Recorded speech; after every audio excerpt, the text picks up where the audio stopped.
مرحبا أهلا النوادي. Aqsamul khamar min nahiyatil itlaf. Adapun bagian-bagian khamar dari sisi dibuang, itlaf, dibuang. Jadi kalau kita temukan khamar dibuat oleh orang Islam, kita yang lihat itu disuruh tumpahkan. Itlaf. Namanya khamrun gairu muhtaramah. Khamar yang tidak dimuliakan. Ada khamar yang mulia, ada khamar yang tidak mulia. Makna mulia di sini bukan berarti ini sesuatu yang mulia, tidak. Tapi maknanya kalau yang gairu muhtaram, tidak dimuliakan itu tidak ada perlindungan. Artinya dapat langsung buang. Kalau yang muhtaram itu ada aturan yang menjaga dia, kita tidak bisa buang. Walaupun itu khamar. Nah, di sini dirinci dalam ilmu fikih. Di dalam mazhab Syafi'i. Yang pertama, khamrun ghairu muhtaram wa hiya allati 'asaraha muslimu biqasdil khamriyah.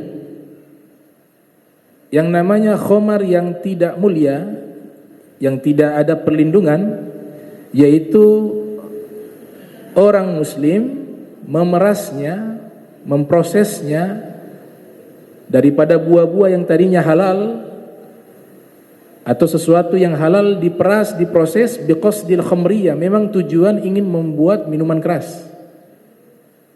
Kan hukum dasarnya halal, anggur halal, kurma halal, madu halal. Tapi kan diproses dengan niat membuat khamar, maka disinilah jadi haram. Fayajibu itlafuha. Kita wajib membuangnya. Kalau lihat ada, kita lihat di gelas khamar, wajib membuangnya. Ini hukum Islam kita berbicara. Hukum Islamnya wajib membuangnya. Wajib membuangnya, menumpahkan. Wala yatmanu mutlifuha, dan orang yang membuang khamar tersebut tidak ada tanggung jawab untuk menggantinya. Syariat membenarkan. Tidak perlu diganti dalam hukum Islam. Yang kedua namanya khamrun muhtaramatun. Khamar yang dimuliakan, dijaga. Jadi agama Islam sudah mengajarkan toleransi di dalam kitab fikih, di antaranya masalah khamar. Khamar yang dijaga artinya kita tidak boleh membuangnya. Kita tidak berhak membuangnya. Bahkan haram membuangnya. Haram membuangnya. Ini unik ini. Khamar ada di hadapan kita, tapi haram kita buang. Namanya khamar muhtaramah, khamar yang dimuliakan, dijaga.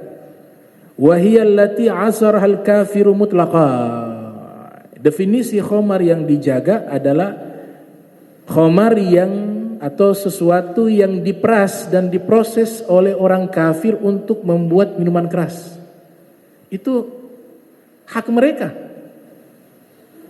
Dengan syarat minuman keras yang dibuat oleh orang kafir bukan untuk dijual belikan kepada orang muslim, tapi sesama mereka. Dan tidak dipekerjakan pegawai orang-orang Islam. Jadi pegawainya semuanya non muslim. Kampung yang dijual, satu kampung ini non-muslim semuanya. Biasanya kalau kita ke tempat-tempat yang mayoritas non-muslim, ada ritual-ritual adat menggunakan minuman keras. Kita disuruh hormati itu, jangan dibuang. Biarkan. Subhanallah, ini toleransi dalam agama Islam. Menghargai, walaupun beda agama. Jadi ayat lakum dinukum waliyadin itu berlaku. Untuk kalian agama kalian, untukku agamaku. Itu. Bahkan dinyatakan fayahrumu itlafuha, haram ditumpahkan. Haram ditumpahkan. Mereka punya tradisi non muslim, kita hormati itu. Walaupun itu khamar, haram ditumpahkan. Dengan syarat pabriknya, pegawainya orang kafir, Kemudian memang khusus disediakan kepada orang kafir, tidak dijual belikan kepada orang muslim. Kalau itu berlaku, maka sama hukumnya, harus dibuang. Ini berbicara hukum Islam. Au muslimu biqasdil khalliyah au bila qasdin. Kemudian yang haram ditumpahkan itu khamar, yaitu khamar yang dibuat oleh orang muslim, khamar yang dibuat oleh orang muslim dengan tujuan bukan membuat khamar tapi membuat cuka. Karena cuka itu dia terjadi, itu harus melalui proses fermentasi. Jadi khamar dulu baru kemudian dia menjadi cuka. Nah, ini kan niatnya bukan untuk buat khamar, dia niatnya membuat cuka. Kita gak boleh tumpahkan itu. Sudah jelas-jelas PT-nya itu buat cuka. Prosesnya demikian. Fermentasinya menjadi khamar, dibiarkan secara alamiah juga, dia berubah menjadi cuka. Inilah yang namanya khamrun muhtaramah, khamar yang dijaga. Khamar yang dijaga. Nah, khamar ini hukum sepakat para ulama najis.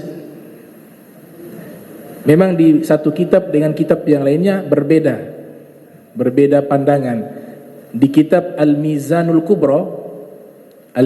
Kubra tentang muqaranatul madzhab, perbandingan mazhab, karya Al-Imam Abdul Wahhab Sya'rani yang lahir tahun 898 Hijriah, wafat 973 Hijriah.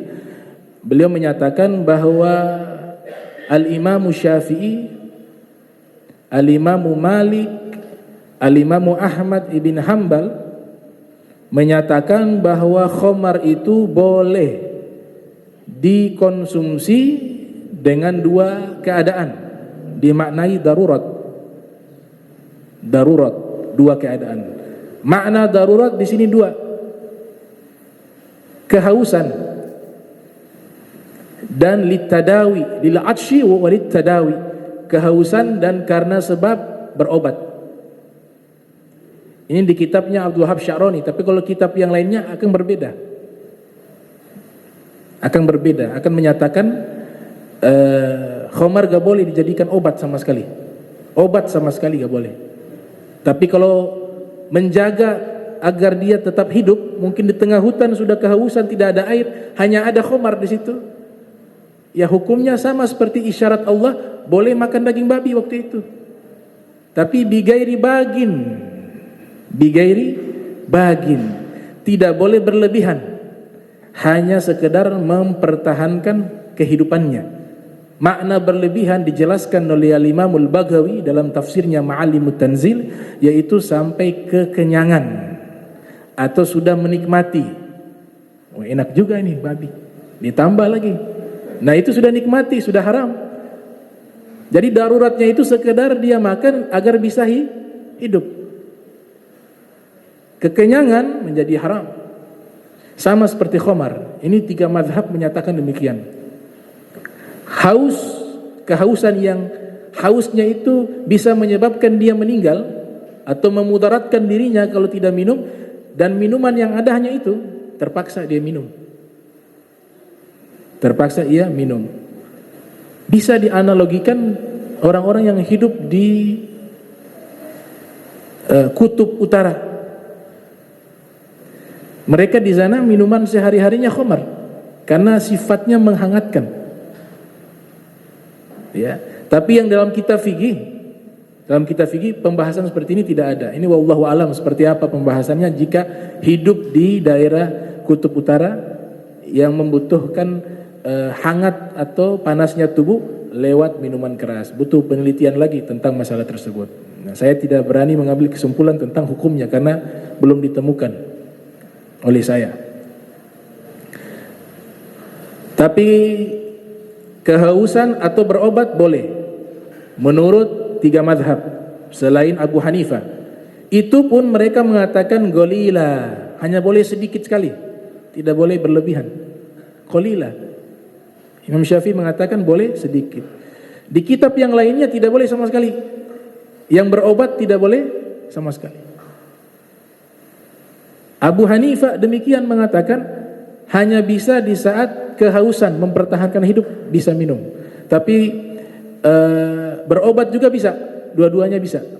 Imam Abu Hanifah boleh digunakan untuk mohon maaf, tidak boleh sama sekali untuk berobat, tapi boleh untuk minum karena sebab kehausan. Itu Abu Hanifah. Jadi berobat tidak boleh sama sekali Abu Hanifah. Kenapa Abu Hanifah mengatakan berobat tidak boleh sama sekali menggunakan khamar? Karena beliau dapati hadis Nabi. Nabi mengatakan khamar itu bukan obat tapi penyakit. Itu yang pertama. Hadis kedua, Rasul sallallahu alaihi wasallam bersabda, "Innallaha lam yaj'al shifaa'a ummati fi ma harrama 'alaiha." Allah Subhanahu wa taala tidak menjadikan obat untuk umatku sesuatu yang Allah haramkan. Inilah yang Abu Hanifah ambil, bahwa segala sesuatu yang haram tidak boleh dijadikan obat. Tapi ada khilaf di situ. 3 mazhab mengatakan boleh untuk masalah khamar. Abu Hanifah mengatakan mutlak tidak boleh. Hanya bisa di saat kehausan yang memudaratkan dirinya. Itu tentang masalah khamar. Kemudian al-farqu fayahrumu itlafuha wa la yadmanu mutlifuha. Khamar yang dijaga tadi itu seandainya kan haram ditumpahkan ya. Khamar yang muhtaramah, yang dijaga itu haram ditumpahkan. Namun jika dia menumpahkannya, dia memang menumpahkannya, membuangnya, wala yadman mutlifuha, dia tidak perlu ganti rugi dalam hukum Islam.